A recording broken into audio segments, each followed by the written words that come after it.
আসসালামু আলাইকুম। এইচএসসি 25 তোমাদের সামনে আইসিটি পরীক্ষা। 7 তারিখে আইসিটি পরীক্ষা। আজকে হচ্ছে বলো তো কয় তারিখ? আজকে 5 তারিখ। হাতে আছে একদিন সময়।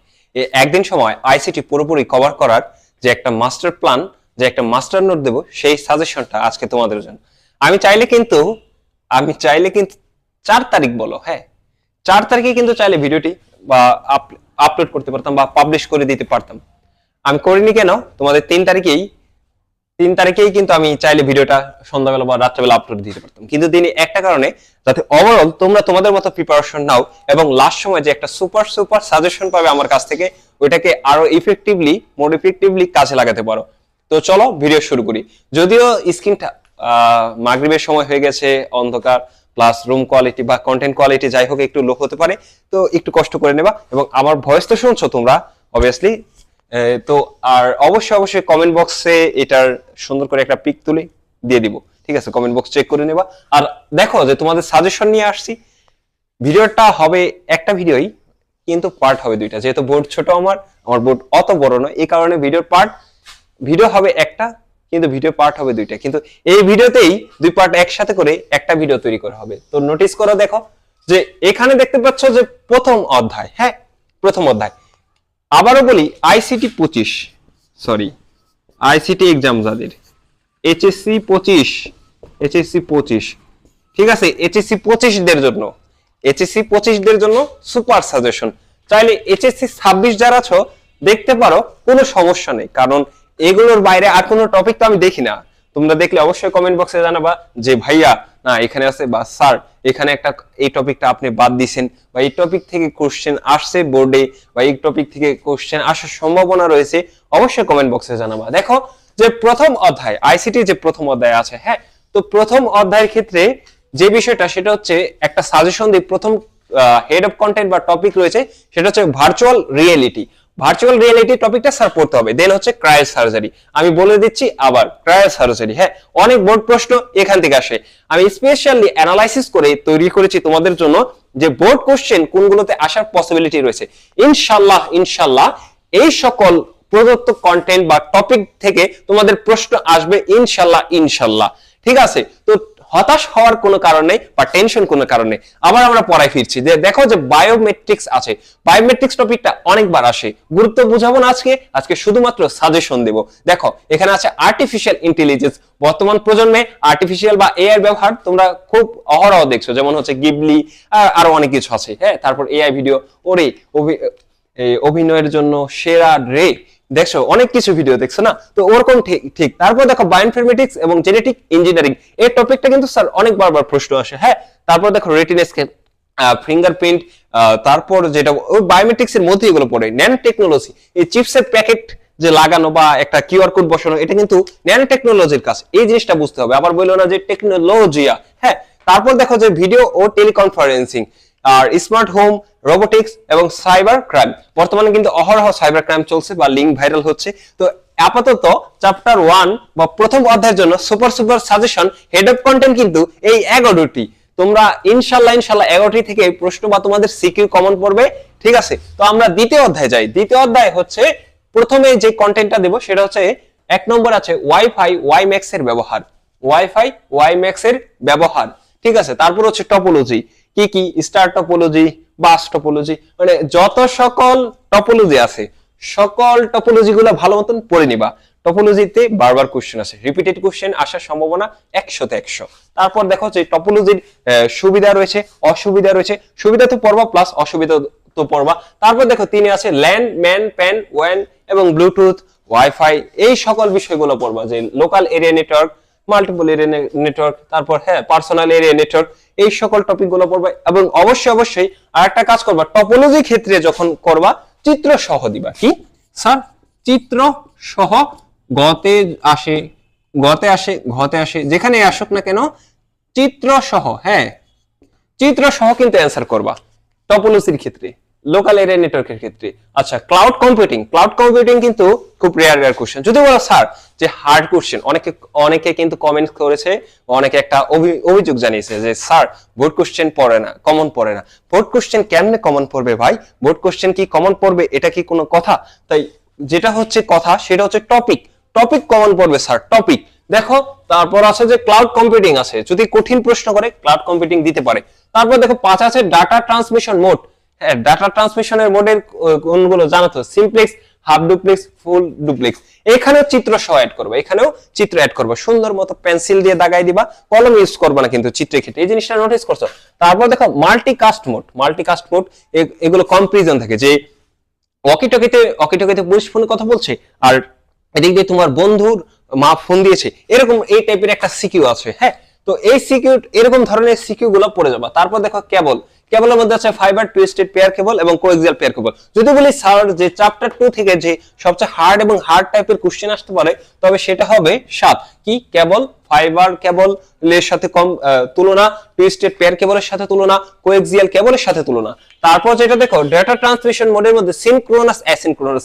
আমি আবারও বলছি যে এটার আসার সম্ভাবনা বর্তমানে রয়েছে, যেহেতু তোমরা দাবি করছো বা তোমরা ধারণা করছো যে এবারের প্রশ্নগুলো কঠিন করবে, অনেকে ধারণা করছে, তো এখানে যদি কঠিন প্রশ্ন করে তাহলে এগুলো আসবে, আর ইজি ইজি টপিকগুলো তো পড়ে যাবে। এগুলো কিন্তু মাস্ট বা ম্যান্ডেটরি টপিক, মাস্ট বা ম্যান্ডেটরি টপিক। তারপর দেখো মোবাইল প্রজন্ম, তৃতীয় প্রজন্ম, স্পেশালি যেটা বলতেছি সেটা হচ্ছে এমসিকিউর জন্য, এমসিকিউর জন্য এই মোবাইল প্রজন্মটা পড়ে যাবে কিন্তু স্যার। আমি কিন্তু এগুলোর সব টপিক দিচ্ছি, কেন কিসের টপিক বলতাছি, এগুলো হচ্ছে সিকিউর টপিক কিন্তু স্যার। আমি আবারও বলতেছি এগুলো কিন্তু সবকিছু সিকিউর টপিক, যে সৃজনশীলের জন্য যে সকল টপিক গুলো বা যে সকল কন্টেন্ট গুলো পড়ে যাবা সেগুলোই কিন্তু বলছে। তারপর 9 দেখো মোবাইল প্রজন্ম আছে, 10 আছে জিপিএস তার মাধ্যম, হ্যাঁ 11 আছে ডাটা কমিউনিকেশন রয়েছে, 12 রয়েছে নেটওয়ার্কের ইতিবাচক এবং নেতিবাচক ব্যবহার, যে বলবে যে ছোট মেয়ে অ্যাডিক্টেড, তারপর মাইগ্রেন হয়, মানে মোবাইল রিলেটেড বা ইন্টারনেট বা আইসিটি রিলেটেড যে সকল রোগ ব্যাধি হয় এগুলো হয়।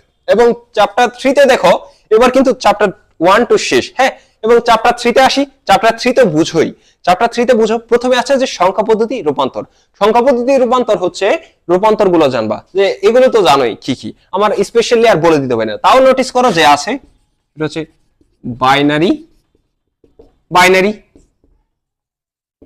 ডেসিমেল, অনেকে ডেসিমেল বলে বা মাল বলে, ডেসিমেল বা ডেসিমালই বললাম আমরা। হ্যাঁ, তারপর হেক্সাডেসিমেল, ডেসিমাল, আর একটা সেটা কি অক্টাল। এই পর্যন্তই স্যার, আমরা তো এগুলো জানি। এগুলো বাইনারি থেকে কিভাবে ডেসিমেল থেকে কিভাবে হেক্সাডেসিমেল থেকে কিভাবে অক্টাল, বাইনারি থেকে কিভাবে অক্টাল, এই সকল বিষয় অনেক প্রশ্ন আসে। এগুলো তো প্র্যাকটিস করে যাবা, প্লাস এগুলো ভালো মতন পড়ে যাবা, যে কোনটা থেকে কোনটা কি, বারবার রিভাইজ দিবা, ইমাজিন করবা যে কি হয়েছিল, মানে কোনটা থেকে কোনটা কিভাবে বের করে, এবং খুব দ্রুততার সহিত, এবং খুব যেটা হচ্ছে কি বলে, যেটা হচ্ছে প্রচলিত প্রথা, সেই প্রথা অনুযায়ী সংখ্যা পদ্ধতি রূপান্তর করবা। আবার কিন্তু ক্যালকুলেটর ইউজ করে ডাইরেক্ট মান বসাই দিও না, তাহলে কিন্তু স্যার অঙ্ক কাটা। এখন দেখো যে দুইয়ের যে বিষয়টা আছে সেটা হচ্ছে 2 এর পরিপূরক। 1 এর পরিপূরক যেমন গুরুত্বপূর্ণ, তার চেয়ে বেশি হচ্ছে 2 এর পরিপূরক থাকে, মেইনলি এটা ঘতে আসে। 2 এর পূরক স্যার টেনশন হওয়ার কোনো কারণ নাই, এই মার্কের গুরুত্ব হচ্ছে 4, মানে এই টপিকের গুরুত্ব হচ্ছে 4 মার্ক, মেইনলি এটা আসে ঘতে। 2 এর পরিপূরক ধরবে যে রুমির খাতার দাম থেকে দোকানি কত টাকা, রুমি এত টাকা দিল, দোকানদার তাকে কত টাকা ফেরত দিল, এটা 2 এর পরিপূরকের মাধ্যমে দেখাও। ঠিক আছে, তো তারপর যেটা আছে সার্কিট সমীকরণের আগে যে বিষয়টা বলতে চাই সেটা হচ্ছে লজিক গেট বাস্তবায়ন, যেটা আছে সাথে। তো লজিক গেট বাস্তবায়নের ক্ষেত্রে যে বিষয়টা দেখতে হবে, দেখো যে প্রথমে হচ্ছে যে লজিক গেট বাস্তবায়ন সাথে আছে। হ্যাঁ, এটা আবার ফিরে আসি যে 3 সার্কিট সমীকরণ সমাধান, এবং 4 যে সার্কিট গুলো আছে নরমালি, যে কি বলে লজিক গেট আছে, এন্ড গেট, অর গেট, নর গেট, এটা হচ্ছে 3টা মৌলিক গেট। তারপর যে বিষয়গুলো হচ্ছে যে এক্স অর গেট দিয়ে বাস্তবায়ন করো, নর গেট দিয়ে বাস্তবায়ন করো, 4 5 আছে, 6 আছে সত্যক সারণী, এরকম আসে যে কিভাবে এক্স আসে, হ্যাঁ কিভাবে এন্ড আসে, অর আসে, এটা হ্যাঁ এরকম আসে। তো এটা কিভাবে অর এন্ড, ধরো এটা এক্স এর মান আছে, এটা ওয়াই এর মান আছে, এটা অর এর মান বের করতে বলছে, তো এটা সত্যক সারণী বাস্তবায়ন করতে হবে। এবং 8 হচ্ছে সরলীকরণ, একটা গেটের একটা মান দেওয়া থাকবে, হ্যাঁ ওই মানটাকে সরলীকরণ করতে হবে। এরকম টাইপের অনেক সিকিউ পাবা, অনেক প্র্যাকটিস পাবা। ঠিক আছে, তারপর যেটা হচ্ছে সেটা হচ্ছে এন্ড গেট, অর গেট, নর গেট, এবং এই গেট গুলো বাস্তবায়ন কিভাবে একটা থেকে আরেকটা রূপান্তর করে, কিভাবে একটা সার্কিট থেকে একটা সার্কিটকে সমাধান করে। এবং 11টা আছে যোগফল বা বিয়োগফল, যেটাই হচ্ছে 2 এর পরিপূরক বা এরকম কাজ থাকে। এবং সবচেয়ে আরেকটা হচ্ছে আশ্চর্য বিষয় হচ্ছে যে 12 নম্বর যেটা আছে যে মানুষের বোধগম্য ভাষাকে কম্পিউটারের বোধগম্য ভাষায় রূপান্তর, সেটা হচ্ছে এনকোডার, এবং কম্পিউটারের বোধগম্য ভাষাকে মানুষের বোধগম্য ভাষায় রূপান্তর, সেটা হচ্ছে ডিকোডার। এই যে টপিক গুলো আছে, এই টপিক অর্থাৎ 12, যদি চ্যাপ্টার 3 থেকে সবচেয়ে কঠিন থেকে কঠিনতর কোশ্চেন করে সেটা হবে 12 নম্বর কি এনকোডার এবং ডিকোডার। এবং 13 নম্বর আছে ক্লক পালস। স্যার আমরা এই টপিকটা কিন্তু অনেকেই জানি না, যেটা এমসিকিউ তে কাজে লাগে, খুব সুন্দর, হ্যাঁ, যদি কঠিন প্রশ্ন করে দেয়। তো এই ছিল চ্যাপ্টার 1 to 3 এর ভিডিও, এই সাজেশন শুধুমাত্র কিন্তু সিকিউর জন্য। আমি আবারও বলছি এইচএসসি 25 এখানে লিখি যে এইচএসসি 25 শেষ মুহূর্তে প্রস্তুতি। এর আগে কিন্তু দিয়েছিলাম আইসিটির 14 গোষ্ঠী, এখন দেব এইচএসসির শেষ মুহূর্তের প্রস্তুতির সাজেশন, সুপার সাজেশন। এখন বাকিটুকু অর্থাৎ চ্যাপ্টার 4 এবং 5 নিয়ে বাকি পার্টে এই ভিডিওতে হাজির হব ইনশাআল্লাহ। এখন বলি যে চ্যাপ্টার 4 এবং 5 এর কথা। চ্যাপ্টার 4 এবং 5 এর সাজেশন হিসেবে যেটা থাকবে সেটা হচ্ছে যে প্রথমে আসি চতুর্থ অধ্যায়। হ্যাঁ, চতুর্থ অধ্যায় খুব ছোট ছোট টপিক নিয়ে তোমাদের সামনে, ছোট টপিক। কেন স্যার? ছোট টপিক থেকে সবচেয়ে বেশি কোশ্চেন আসার সম্ভাবনা রয়েছে। দেখো, আমি কিন্তু বলছি না এগুলো বোর্ড কোশ্চেন, আমি বলছি যে এখান থেকে বোর্ড কোশ্চেন আসছে। বোর্ড কোশ্চেন এগুলো নয়, এখান থেকে বোর্ড কোশ্চেন আসছে, বুঝতে পারছো আমার কথা? এখন দেখো যে চতুর্থ অধ্যায় যে সাজেশন গুলো দেবো, প্রথমে যেটা আছে সেটা হচ্ছে হাইপারলিংক কিভাবে ইউজ করে। আচ্ছা, চতুর্থ অধ্যায় রয়েছে HTML এবং ওয়েবসাইট তৈরি এবং HTML প্রোগ্রামের ভাষা। তো HTML যে ভাষা রয়েছে সেটাতে দেখতে পাবো প্রথমে যেটা আছে যে ওয়েবসাইটের কাঠামো গঠন বর্ণনা। তো ওয়েবসাইটের কাঠামো গঠন বর্ণনা যেটা 3 এ আছে, হ্যাঁ। আর 2 আছে টেবিল তৈরি করা নিয়ে আছে, যে টেবিল রো, টেবিল কলাম, হ্যাঁ, এই সকল রয়েছে। আর একটা হচ্ছে লিস্ট, টেবিলের লিস্ট, সেটা হচ্ছে অর্ডার লিস্ট, আনঅর্ডার লিস্ট। সেটা আমি বলিনি একবার, ওএল আর একটা হচ্ছে UL, order list, unorder list. এটা সম্পর্কে অনেকবার কোশ্চেন আসে, মানে এই টপিকটা নিয়ে। তারপর হচ্ছে HTML এর কোড প্রদত্ত যেগুলো থাকে, নরমাল কিছু কোড থাকে, ওইগুলো প্রদত্ত HTML কোড লিখতে হয়, হ্যাঁ, কিভাবে ওয়েবসাইটের একটা নরমাল সিম্পল একটা ওয়েবসাইট কাঠামো দেওয়া থাকবে ওইটা লিখতে হবে। প্লাস দেখো যে ওয়েব পেজে ইমেজের ব্যবহার, ওয়েব পেজে যে ইমেজ আছে না, ব্যাকগ্রাউন্ড হিসেবে ইমেজ, হেডার হিসেবে ইমেজ, কভার, ওয়েবসাইটের কভার হিসেবে ইমেজ। তারপর দেখো HTML এর যে ট্যাগগুলো আছে, ট্যাগগুলোর ব্যবহার। আর সবচেয়ে সুন্দর সবচেয়ে ইজি একটা কোশ্চেন যেটা বলি যে স্ট্যাটিক ওয়েবসাইট এবং ডাইনামিক ওয়েবসাইটের কম্পারিজন। সাথে আছে স্ট্যাটিক ওয়েবসাইট, আটে আছে ডাইনামিক ওয়েবসাইট। স্ট্যাটিক ওয়েবসাইট এবং ডাইনামিক ওয়েবসাইটের যে একটা কম্পারিজন, এটা কিন্তু খুব আসে। এটা কিন্তু সবচেয়ে, যদি প্রশ্ন ইজি করে তাহলে প্রশ্ন আসবে এখান থেকে। আর প্রশ্ন যদি স্ট্যান্ডার্ড করে তাহলে প্রশ্ন আসবে যে টেবিল তৈরি করো, কলাম তৈরি করো, রো তৈরি করো, অর্ডার লিস্ট, আনঅর্ডার লিস্ট, আবেল থাকবে যেগুলো গোল বৃত্ত দেওয়া, আবার 1 2 3 নাম্বারিং থাকে, এগুলো তো বুঝোই। তো এইখান থেকে প্রশ্ন আসবে। আর যদি কঠিন করে তাহলে ইমেজের ব্যবহার করা, ব্যাকগ্রাউন্ড হিসেবে কোনটা কোন লিংক, এটা এই লিংক, যেটা আসলে 24 সালে আসছিল। প্রশ্নটা মোটামুটি ইজি ছিল, বাট একটু কঠিন করছে, হ্যাঁ। তো দেখো যে চ্যাপ্টার 5 এর ক্ষেত্রে আসি সাজেশনে, যে চ্যাপ্টার 5 এর যদি পঞ্চম অধ্যায় দেখো, যে প্রথমে যেটা আনবো চ্যাপ্টার 5 সম্পূর্ণ কিন্তু প্রোগ্রামিং ভাষা। স্যার যদি নরমাল স্ট্যান্ডার্ড প্রশ্ন করে তাহলে প্রোগ্রাম, একটা যে নরমাল প্রোগ্রাম থাকে বা একটা প্রদত্ত উদ্দীপক থাকবে, প্রদত্ত উদ্দীপকে যে নরমাল একটা কোড লেখে বা প্রোগ্রাম লেখে, সেই প্রোগ্রামটা কিন্তু আমাকে জানতে হবে বেসিক। আদারওয়াইজ চ্যাপ্টার 5 এ কিন্তু অ্যানসার করা খুব কষ্ট হয়ে যাবে। আর যদি গতে কমনও পাও, সেটা পাবে ফ্লোচার্ট বা চিত্র অঙ্কন করা, আর হচ্ছে অ্যালগরিদম লেখা।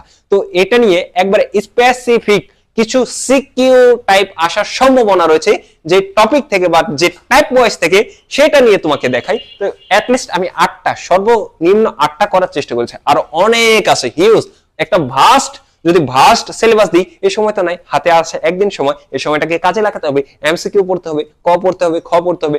এখন দেখো যে 1 নম্বরে আছে শুরুতেই, সেটা হচ্ছে n সংখ্যার যোগফল, অ্যালগরিদম ও প্রোগ্রাম, ঠিক আছে। এবং 2 আছে গড় সংখ্যার অ্যালগরিদম, যে কিভাবে গড় নির্ণয় করে, এটার অ্যালগরিদম। এবং 3 এ আছে ত্রিভুজ এবং চতুর্ভুজ, আছে না যে ত্রিভুজ এবং চতুর্ভুজ লেখার বা ক্ষেত্রফল নির্ণয় করার অ্যালগরিদম। এবং 4 এ আছে ফ্লোচার্ট তৈরি করা, অনেক ফ্লোচার্ট আছে, দেখতে পাচ্ছ তোমরা বা দেখেছো তোমরা, সেটা হচ্ছে ফ্লোচার্ট অ্যালগরিদম তৈরি করতে হবে এবং সাথে চিত্র করতে হবে, এবং চিত্র মানে তো ফ্লোচার্ট। এবং 5 নরমাল প্রোগ্রাম দেওয়া থাকে, প্রোগ্রামগুলো তৈরি করতে হবে। এবং 6 সবচেয়ে যে কঠিন এবং ইজি এবং সবচেয়ে মোস্ট আশা বা মোস্ট প্রেডিক্টেবল বা মোস্ট প্রবাবিলিটি যে প্রশ্নে আছে, সেটা হচ্ছে লুপ গঠন করো। যে লুপ কয়টা অ্যাকচুয়ালি, ডো থেকে হোয়াইল থেকে কনভার্ট বা হোয়াইল লুপ গঠন করতে বলে, বা ডো লুপ গঠন করতে বলে। আর একটা হচ্ছে ফর লুপ বাস্তবায়ন করতে বলে, বা গো টু লুপ বাস্তবায়ন করতে বলে। সাথে আছে যে 5 6 7 7 আসছে এবং 8 আছে যে প্রোগ্রামের ফলাফল বিশ্লেষণ করতে বলে। হ্যাঁ, তো এই ছিল চ্যাপ্টার 1 2 3 4 5 এর সাজেশন। তোমরা এর বাইরে আর অতিরিক্ত কিছু পড়ার চেষ্টা করো না, যদি হাতে সময় থাকে তাহলে পড়বা। এবং অবশ্যই আমি যেটা বলছি এগুলো কিন্তু সৃজনশীলের জন্য, সৃজনশীল প্রশ্নের জন্য টপিক, সৃজনশীল প্রশ্নের জন্য টপিক আইসিটি এইচএসসি 25 শুধুমাত্র শুধুমাত্র সৃজনশীল প্রশ্নের জন্যই কিন্তু প্রশ্নের জন্য এই টপিকগুলো, ঠিক আছে? তো এই টপিকগুলো সুন্দর মতো পড়ে নেবা এবং শেষ করবা, এবং যাতে আইসিটিতে ফেল না আসে। খবরদার, আবারও বলছি যে আইসিটিতে আমার ভিডিও দেখবে এবং আইসিটিতে ফেল করবে, তার কিন্তু অবস্থা ভাই খারাপ। এবং তারপর দেখো যে আইসিটিতে যারা এ প্লাস পাবা তাদের জন্য একটা সুপার সাজেশন নিয়ে এসেছি, যাতে অ্যাটলিস্ট তোমরা এ প্লাসটা ইনশিওর করো। হ্যাঁ, তো এই ছিল আজকের ভিডিও। তো নতুন ভিডিওতে নিয়ে অবশ্যই হাজির হব। এ পর্যন্ত সুস্থ থাকো, ভালো থাকো, দেখা হবে নতুন ভিডিওতে আবারও। আল্লাহ হাফেজ।